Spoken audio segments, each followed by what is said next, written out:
મિત્રો, આજે આ વિડીયોમાં આપણે વાત કરીશું વૈશાખ માસમાં આવતી ખાસ અમાવસ્યા વિશે। શનિ અમાવસ્યા ક્યારે છે, તેની તિથિ અને શુભ મુહૂર્ત શું છે, તથા 13 વર્ષ પછી આવેલો મહાસંયોગ શનિ જયંતીના દિવસે શનિદેવને પ્રસન્ન કરવા જેવા 5 અચૂક ઉપાય, જે પનોતીનો કડક પ્રભાવ ઓછો કરી જીવનમાં સુખ, શાંતિ અને વિકાસ લાવી શકે છે, જે શનિદેવની કૃપા મેળવવા અને પનોતીના પ્રભાવથી બચવા માટે સૌથી શક્તિશાળી ક્ષણ માનવામાં આવે છે। કહેવાય છે કે શનિ જયંતીના આ વિશેષ દિવસે કરાયેલા 5 ઉપાય માણસના જીવનમાંથી દુર્ભાગ્ય, અટકેલા કામ અને પનોતીનો દોષ જડમૂળથી દૂર કરી દે છે। આ દિવસ એવો દ્વાર છે જ્યાંથી શનિદેવની કૃપાદ્રષ્ટિ મળે તો રંકને પણ રાજા બનાવી દે। ઘણા લોકો જાણતા નથી કે વૈશાખ માસની આ અમાવસ્યા જ શનિદેવનો પવિત્ર જન્મદિવસ માનવામાં આવે છે। અમાવસ્યા એટલે પિતૃઓનું સ્મરણ, તર્પણ, શ્રાદ્ધ અને પિંડદાનનો અત્યંત મહત્વનો દિવસ, અને જ્યારે આ દિવસ શનિદેવને સમર્પિત હોય ત્યારે તેનું પુણ્યફળ અનેક ગણું વધી જાય છે। આજે આપણે જાણશું શનિ અમાવસ્યા ક્યારે છે, તેની તિથિ અને શુભ મુહૂર્ત શું છે, તથા આ દિવસનું ધાર્મિક અને આધ્યાત્મિક મહાત્મ્ય શું છે। જો આ વિડિયો તમને ઉપયોગી લાગે તો જરૂર લાઇક અને શેર કરજો, અને કમેન્ટમાં જય શનિદેવ જરૂર લખજો। અને જો તમે અમારી ચેનલ પર નવા છો તો સબસ્ક્રાઇબ કરીને બેલ આઇકન દબાવી દેજો, જેથી દરેક નવા વિડિયોની જાણકારી સૌથી પહેલા તમને મળે। મિત્રો, વૈશાખ માસની અમાવસ્યા એટલે શનિ જયંતી, શનિદેવનો પાવન જન્મોત્સવ। આ દિવસે આત્મશુદ્ધિ, દાન, પવિત્ર સ્નાન અને વ્રત ઉપવાસ દ્વારા વિશેષ પુણ્ય પ્રાપ્ત થાય છે। અમાવસ્યા તો સામાન્ય રીતે પિતૃ તર્પણ માટે ઉત્તમ માનવામાં આવે છે, પરંતુ આ ખાસ અમાવસ્યામાં પિતૃદોષની શાંતિ માટે કરેલા ઉપાય અત્યંત અસરકારક માનવામાં આવ્યા છે। મનમાં સકારાત્મક ઉર્જાનો પ્રવાહ વધે છે અને જીવનમાં શાંતિ સમૃદ્ધિ પ્રદાન થાય છે। ઘણા શ્રદ્ધાળુઓ આ દિવસે નદી, તળાવ અથવા પવિત્ર તીર્થોમાં સ્નાન કરીને દાન પુણ્ય કરે છે અને પૂર્વજોના આશીર્વાદ મેળવે છે। ચાલો હવે જોઈએ તિથિ અને સમય। વૈશાખ અમાવસ્યા તિથિ શરૂ થાય છે 16 મે 2026, વહેલી સવારે લગભગ સવારે 5:51 વાગ્યે અને પૂર્ણ થાય છે 16મી 17 મે 2026, રાત્રે લગભગ સવારે 1:08 વાગ્યે। ઉદયાતિથિ અને શનિવાર મળતા 16 મે 2026, શનિવારનો દિવસ શનિ અમાવસ્યા તરીકે મનાવવાનો રહેશે। આ વર્ષે ખાસ સંયોગ છે કારણ કે શનિવારે જ શનિદેવનો જન્મોત્સવ આવે છે, એટલે પુણ્યફળ અતિ વિશેષ ગણાય છે।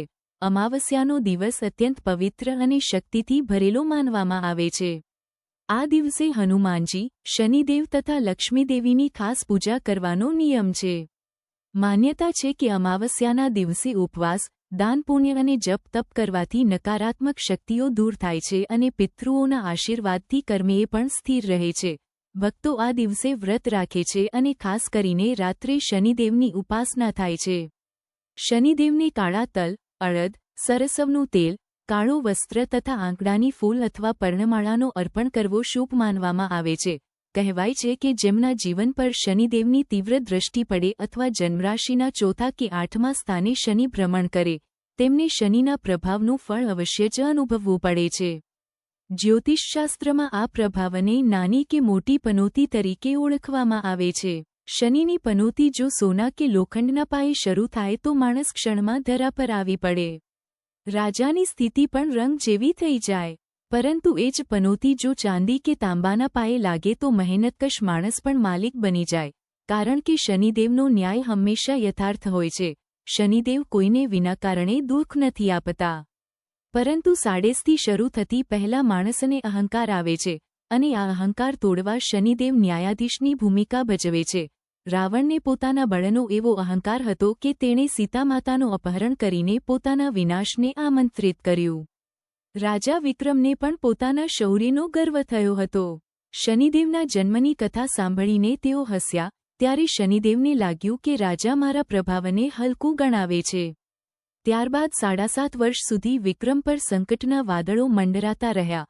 હાથ પગ સુધી ગુમાવી બેઠા, ખાવા માટે પણ દાણા ન રહ્યા। અંતે પ્રાર્થનાથી મહાદેવ પ્રસન્ન થયા અને તેમને ફરી રાજપાટ મળ્યું। ભગવાન શ્રીરામને પણ સાડેસતીનો સ્પર્શ થયો, તેથી રાજપાટ છોડીને વનવાસ સ્વીકારવો પડ્યો। રાજા હરિશ્ચંદ્રને પત્ની પુત્ર રાજ્યનો વિયોગ સહન કરવો પડ્યો। પાંડવોને પણ વનવાસ મળ્યો. આ બધું શનિ પ્રભાવનું ઉદાહરણ છે. જન્મરાશિથી બીજી 12મી રાશિમાં શનિ આવે ત્યારે સાડેસથી અને ચોથી કે 8મી રાશિમાં આવે ત્યારે 2.5 વર્ષની નાની પનોતી લાગે છે, જેમાં શુભ અશુભ બંને ફળ મળે છે. મહારાષ્ટ્રના પ્રસિદ્ધ શનિ શિંગણાપુર વિશે તો સૌ જાણે છે. અહીં મંદિર છે, છતાં કોઈ પૂજારી નથી, માત્ર પાષાણ સ્વરૂપે શનિદેવ. લોકો સદીઓથી માત્ર તેલ અભિષેક કરીને મનોકામનાઓ પૂરી કરે છે. અહીંના ઘરોએ દરવાજા જ નથી, કારણ કે માન્યતા છે કે શનિદેવના પ્રભાવથી ચોર પ્રવેશ જ કરી શકતા નથી. કળિયુગમાં આ એકદમ અનોખો ચમત્કાર છે. દરેક મનુષ્ય જીવનમાં ક્યારેક ને ક્યારેક શનિની પનોતીનો સામનો કરે છે. શનિદેવ ગ્રહોમાં ન્યાયાધીશ માનીતા દેવ છે. તેઓ ભક્તને સંઘર્ષ કરાવે છે, પરંતુ અંતે યશ સફળતા આપે છે. પનોતી કષ્ટદાયક હોય ત્યારે શનિદેવની ઉપાસના કરવી અત્યંત લાભદાયક છે. ઓમ સમ શનૈશ્વરાય નમઃ. આ મંત્રનો જાપ ખાસ ફળદાયી છે. શનિવારે તલ અથવા સરસવના તેલથી અભ્યંગ કરીને સ્નાન કરવું. અડદ, તેલ, કાળા વસ્ત્રો, લોખંડ, કાળા તલનું દાન કરવું. શનિદેવને સરસવનું તેલ, નાળિયેર, ખજૂર, સોપારી, કાળા તલ, લોખંડ અને ત્રિશૂલ ચડાવવાનું વિશેષ ફળ મળે છે. શનિદેવની પૂજા ભીના વસ્ત્રો સાથે કરી શકાય. શક્ય હોય તો રેશમી અબોટીયું પહેરી કરવી.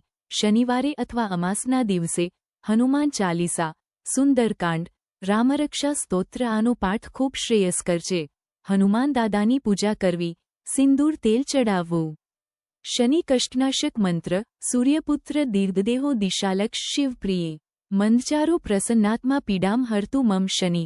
લોકો શનિનું નામ લેતા જ ડરવા લાગે છે, ખાસ કરીને સાડેસથી શરૂ થાય ત્યારે. પરંતુ શનિદેવથી ડરવાની જરૂર નથી. તેઓ રીજે તો રાજપાટ આપે, રૂઠે તો સંઘર્ષ કરાવે. સંઘર્ષ પણ ભક્તને મજબૂત બનાવવા માટે જ છે. મહારાષ્ટ્રના શિંગણાપુરની જેમ જ સૌરાષ્ટ્રમાં પણ એક પવિત્ર સ્થાન છે. જામનગર જિલ્લાના ભાણવડ તાલુકાના હાથલા ગામમાં, જ્યાં શનિદેવનો જન્મ થયો હતો. માતા છાયા અહીં પ્રસવ સમયે આવી હતી અને શનિદેવનો અવતાર અહીં પ્રગટ થયો. તેથી આ સ્થાન શનિ જન્મસ્થળ તરીકે માનવામાં આવે છે. અહીં પણ પનોતીની શાંતિ અને ખાસ ઉપાય થાય છે.